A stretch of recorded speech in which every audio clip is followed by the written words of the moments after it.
Amigos queridos, estamos gravando neste instante o vídeo número 100 da série de Minutinhos Psicológicos. Talvez muitos tenham pensado que não chegaríamos aqui, mas aqui estamos. E escolhemos como esse tema de conclusão desta série as terapias alternativas. Muitas vezes mal entendidas, estigmatizadas até por certos companheiros do ambiente espírita, mas que, felizmente, caminham, avançam em benefício do ser humano, da saúde física, emocional, espiritual das pessoas. Quando não encontram abrigo nas instituições que deveriam recebê-las, conhecê-las, estudá-las, praticá-las, muitas vezes elas caminham para os consultórios, para as clínicas, para os terapeutas holísticos, que, com certeza, pessoas de grande valor existem por aí. Mas eu sempre penso que o ambiente da casa espírita é o ambiente nobre, é o ambiente sério, com a proteção espiritual, com a inspiração e guarda dos benfeitores. Poderia produzir maravilhas. Tudo aquilo que está, na verdade, dentro da ciência experimental espírita, praticamente abandonada nos dias atuais.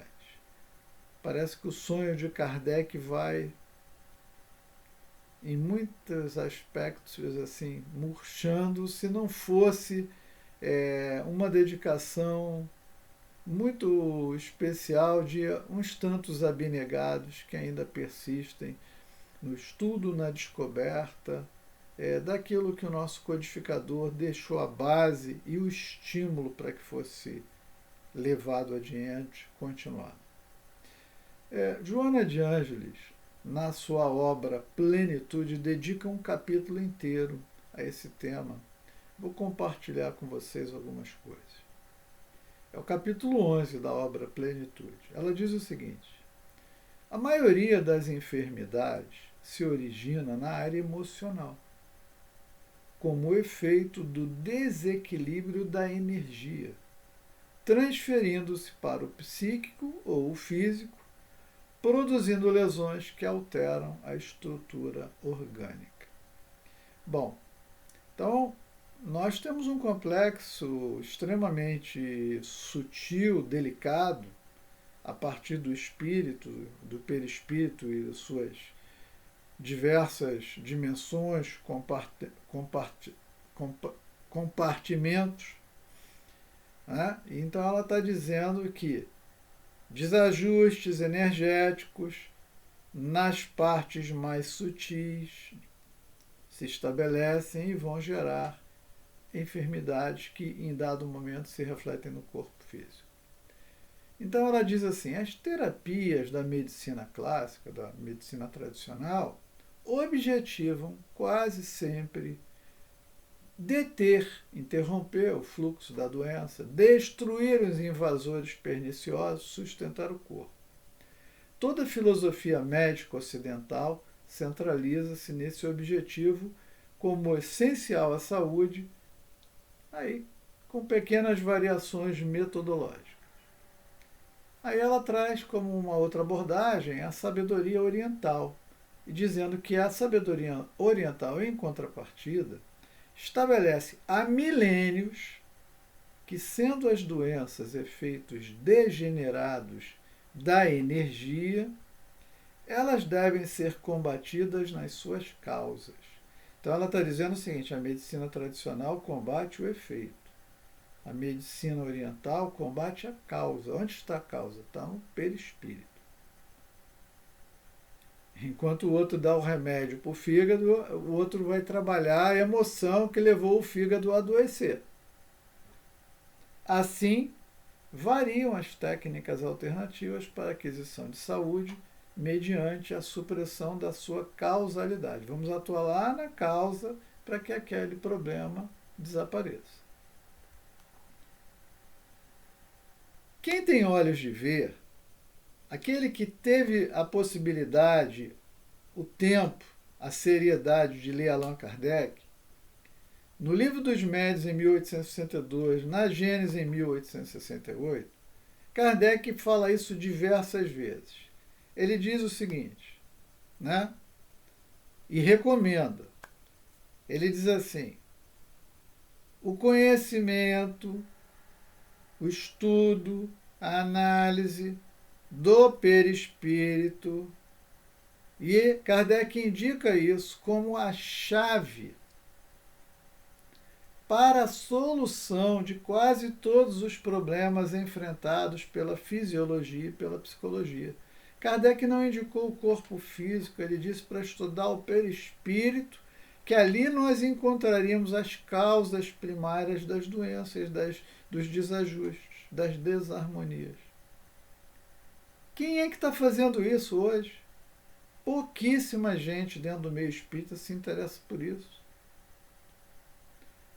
Nos diz Joana de Ângeles que, em complemento da importância da restauração do equilíbrio energético, que as terapias, principalmente orientais, elas trabalhavam a energia. E aí, Joana lembra que Kardec acrescentou, muito bem, é importante cuidar da energia. Mas Kardec disse o seguinte: na verdade, o que provocou o desajuste da energia? O mau uso do livre-arbítrio. Essa é a causa do sofrimento do homem. Quando usamos mal o livre-arbítrio, nos machucamos ou machucamos, prejudicamos a alguém ou a várias pessoas, estabelecemos os desajustes energéticos nos campos do perispírito, que depois virão a se refletir no corpo físico sob a forma de doenças.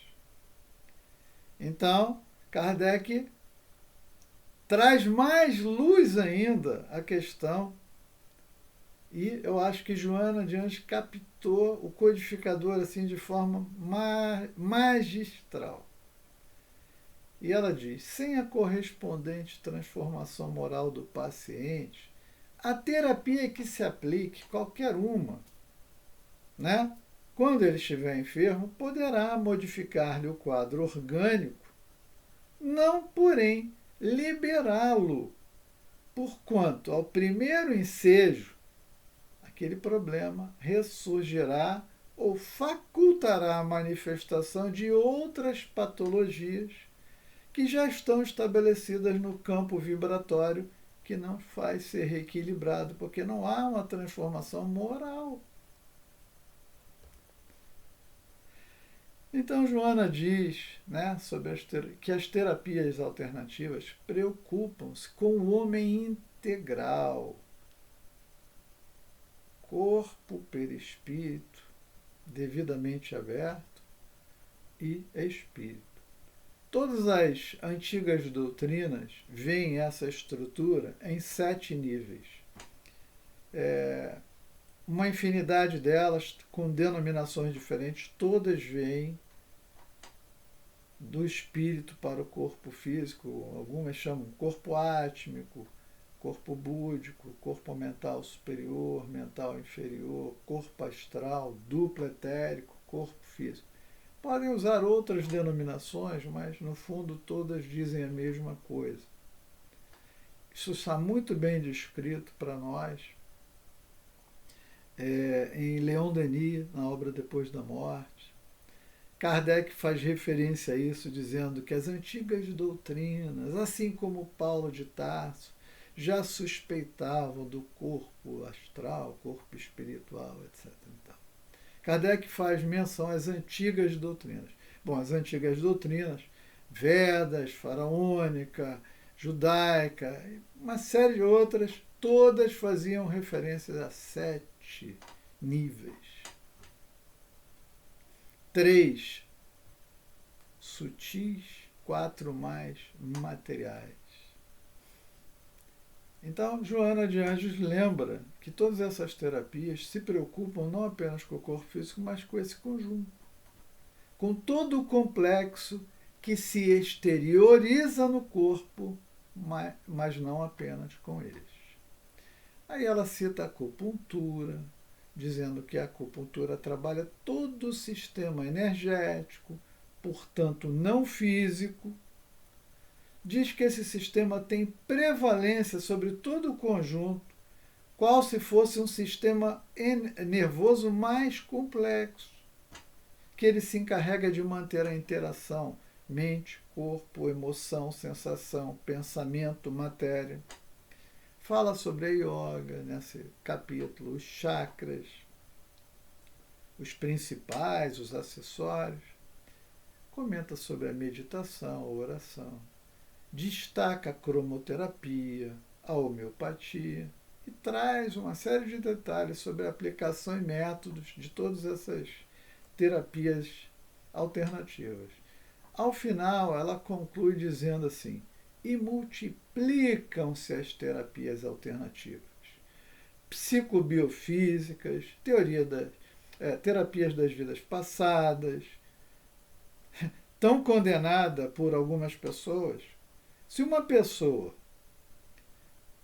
reencarnou para viver novas experiências e por alguma razão uma ou várias personalidades do passado vêm para o presente e não permitem que a pessoa viva a sua vida atual, porque elas insistem que ele seja o ser de antes, de ontem, de anteontem,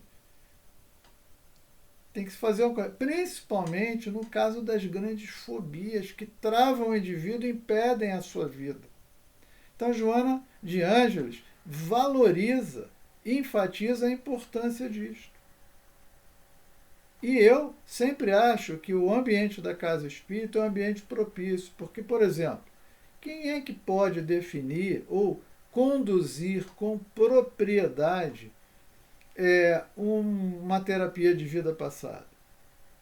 Eu acho que dentro da casa espírita, com a moral, com a ética cristã, onde só há o interesse da ajuda, do socorro, da caridade, sem nenhuma preocupação material, eu quero lembrar o seguinte: quando você começa a mexer numa pessoa, quem está conduzindo esse processo na parte espiritual?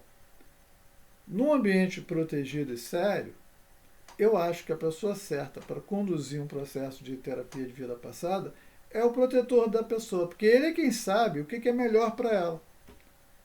Às vezes, num consultório, quem vai conduzir o processo é o obsessor. Então, eu sempre acho que o ambiente da casa espírita é um ambiente propício para isso.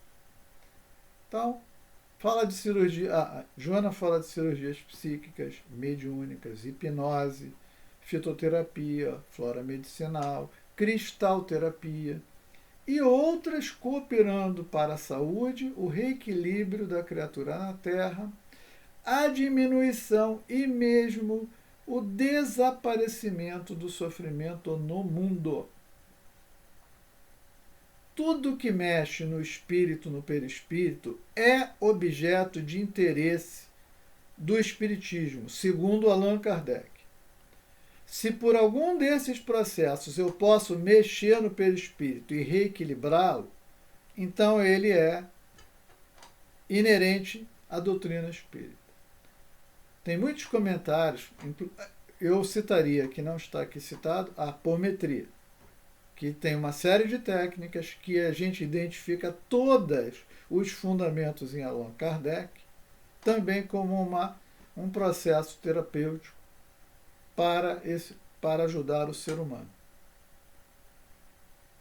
Bom, as terapias estão aí, mas eu acho sempre que o ambiente propício para todas elas é o ambiente da casa espírita. No caso da cromoterapia, que ela faz referência também, é bom lembrar o seguinte: a cromoterapia nada mais é do que o magnetismo da cor. Kardec disse que o espiritismo e o magnetismo são duas ciências que, na verdade, formam uma só. Então, a cromoterapia é o magnetismo da cor. Então, ela está inserida se através de algum processo cromoterápico nós podemos ajustar o perispírito, o corpo astral, o duplo etérico, com eficiência, eficácia e rapidez, e deixar a pessoa num estado de harmonia,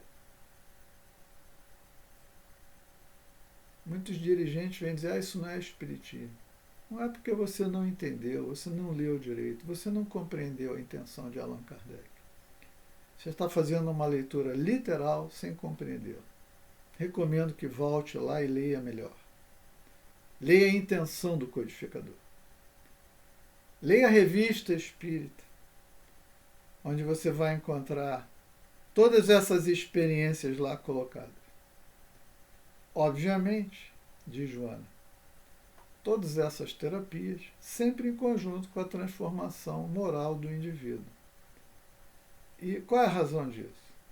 Jesus de Nazaré, toda vez que promoviam a cura, dizia, vá e não peques mais. Ou seja, se você não se modificar, não tem como ser saudável. O problema vai retornar.